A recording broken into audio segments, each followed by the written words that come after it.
আজ আমি কথা বলবো এক ভয়ঙ্কর দ্বিচারিতা নিয়ে।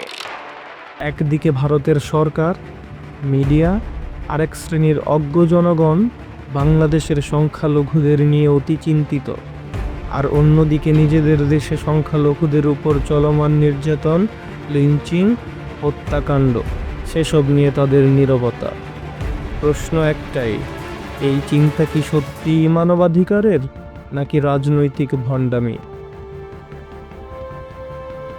2014 সালে কট্টর হিন্দুত্ববাদী বিজেপি ক্ষমতায় আসার পর থেকে ভারতে সংখ্যালঘু, বিশেষ করে মুসলিম ও খ্রিস্টানদের জন্য দেশটা যেন দিনে দিনে আরও অনিরাপদ হয়ে উঠেছে।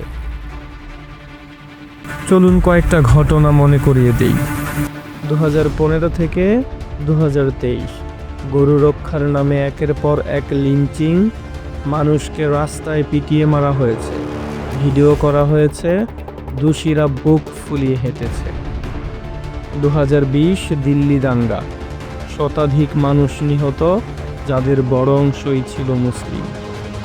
2021 ত্রিপুরা ও উত্তরপ্রদেশে মসজিদে হামলা, ধর্মীয় স্থাপনায় ভাঙচুর, অথচ মিডিয়ার শিরোনাম প্রায় নেই। 2023 থেকে 24 প্রকাশ্য রাজনৈতিক মঞ্চ থেকে সংখ্যালঘুদের বিরুদ্ধে ঘৃণামূলক ভাষণ। আর 2025-এ ডিসেম্বর খ্রিস্টানদের বড়দিনে নৃশংস ঘটনা ইতোমধ্যে সবাই জানেন, সবাই দেখেছেন। এগুলো কোনো বিচ্ছিন্ন ঘটনা নয়, এগুলো একটি প্যাটার্ন। ভারতের মূলধারার মিডিয়া আজ সাংবাদিকতা করে না, তারা করে সার্কাস। নিজেদের দেশের লাশগুলো তারা দেখে না, কিন্তু বাংলাদেশের দিকে আঙুল তুলতে তারা ক্লান্ত হয় না। বাংলাদেশে সংখ্যালঘু নির্যাতনের যে কোনো ঘটনা আমরা অস্বীকার করি না, ঢাকিও না। ভুল হলে প্রতিবাদ হয়, বিচার চাওয়া হয়।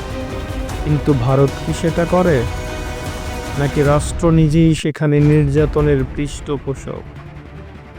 যে রাষ্ট্র নিজ দেশের সংখ্যালঘুদের নিরাপত্তা দিতে ব্যর্থ, সে রাষ্ট্র অন্য দেশের মানবাধিকার নিয়ে নসিহত দেয় কোন মুখে?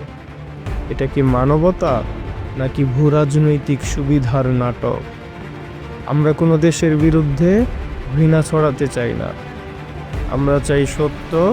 মানবাধিকার যদি সত্যিই সার্বজনীন হয়, তবে সেটা দিল্লিতেও প্রযোজ্য, গুজরাটেও প্রযোজ্য, ঠিক যেমনটা ঢাকায় প্রযোজ্য।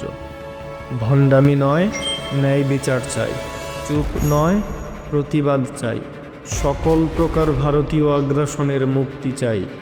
ইনকিলাব জিন্দাবাদ।